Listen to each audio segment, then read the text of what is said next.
Hey guys, my name is Batimio, and welcome to another episode of Sunday Mailbox. This is a video series where you, the viewer, can submit your gaming or Battlefield-related questions, and then I will give my humble opinion on them. To get the formalities out of the way real quick, if you would like to submit your own question that can be featured in a future episode, you can do so by leaving a comment down below, or by sending me a YouTube message. The first question for today comes from Joey, and it is, I was wondering about a new attachment or perk which would reduce the reload speed of any gun by half a second. I imagine it would be very useful and not overpowered.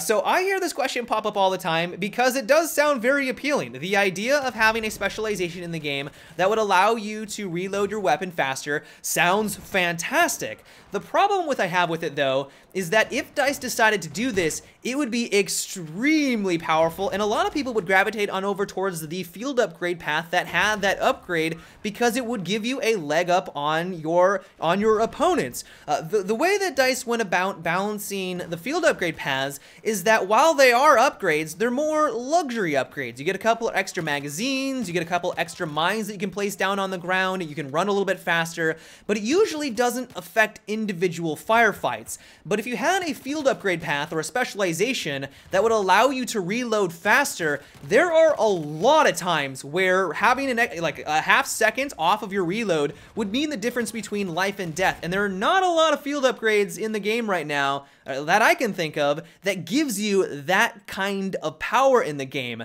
And so if they added it into Battlefield 4, it would easily be one of the most used and sought after field upgrade paths in the game. Even if it was like the fourth in the list for the field upgrade path itself, people would still gravitate on over towards that path because it would give you such a large advantage over your enemies. But as for an actual attachment upgrade, this is where I could see things being a little bit more viable, because if you did it correctly, and let's say you put it with the underbarrel attachments, then players would have to make the conscious decision, well, do I want to have my weapon reload faster, or do I want to have less recoil with all of the other grips at your disposal? And so if you did it that way, then I could see things being a little bit more balanced, because yes, you would have a faster reload weapon, but at the same time, your weapon wouldn't be as accurate because you're going without one of the amazing grips in the game. And so if they went down that path, sure, you would need to balance it. I think shaving off half a second for all the weapons would be way too powerful. Like half a second would just be ridiculous.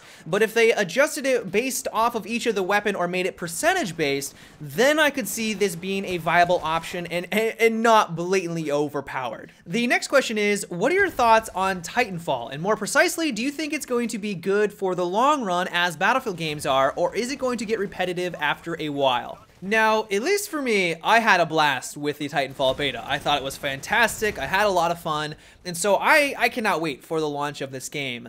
That being said though, I do know a lot of people are a little concerned about the longevity of the game. They jumped in, they had fun with a couple of rounds, they rodeoed their first Titan, they had their first pilot versus Titan combat, and while it was fun for a while, it got old after a couple hours of gameplay. And while I would say that some of these concerns are legitimate, like if you hate first-person shooters, then this probably is not the game for you, but I think many people need to realize that this simply was a beta, and this game has an absurd amount of potential. We only had one Titan to play with, we only had a couple of loadouts to use, there were only a couple of weapons, a couple of maps and game modes, and I have a feeling that once the game launches, that's when we're going to see a lot of depth just expand in front of us, because once they add in just different types of Titans that you can use on the battlefield, not just having one, having different weapons to take out those Titans, the full arsenal of the pilots to take out anyone, be it them infantry and also the Titans themselves, this game has a ridiculous amount of potential,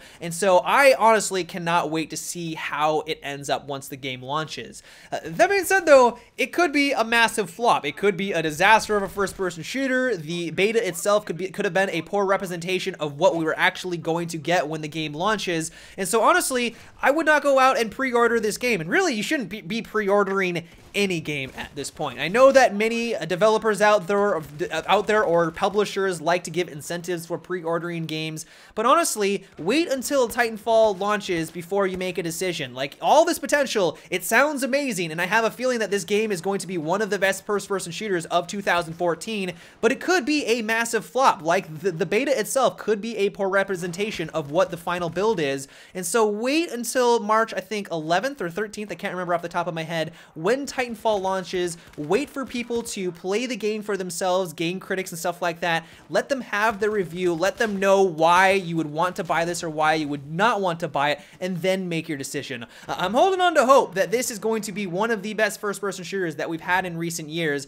I think it has a lot of potential and it has a lot of longevity, but until we have the main game itself in our hands, we're not going to know. And I know I'm deviating from your main question. I'm giving advice about pre-ordering and Titanfall and all that, but I think it's worth noting because even though the beta was fantastic, I'm even waiting until the game launches before I make my purchase. The next question is, do you think that the expansion packs for Battlefield 4 are coming out way too quickly? Second Assault is on February 18th and Naval Strike is at the end of March, and at this rate, the 5 DLCs will be out during summer.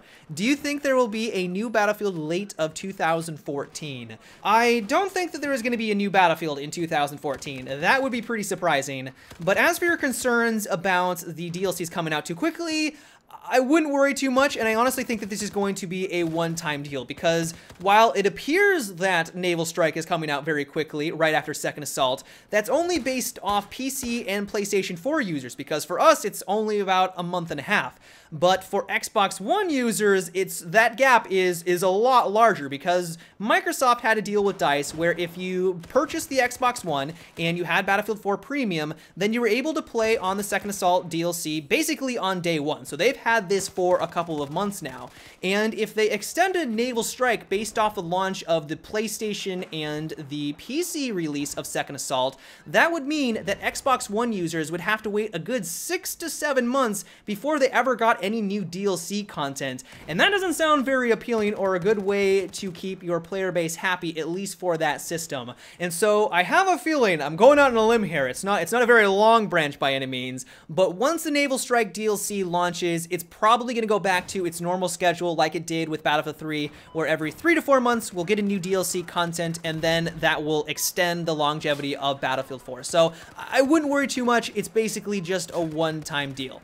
The next question comes from Sam, and it is, what do you think about a proximity mine for the support class that you can put on walls and ceilings that will detonate when an infantry walks by? There is a lot going on in Battlefield 4. You have to watch out for infantry, you have to watch out for vehicles, the maps are extremely detailed, there's a lot going on in the environment, buildings are crumbling down to the ground, there's rubble everywhere.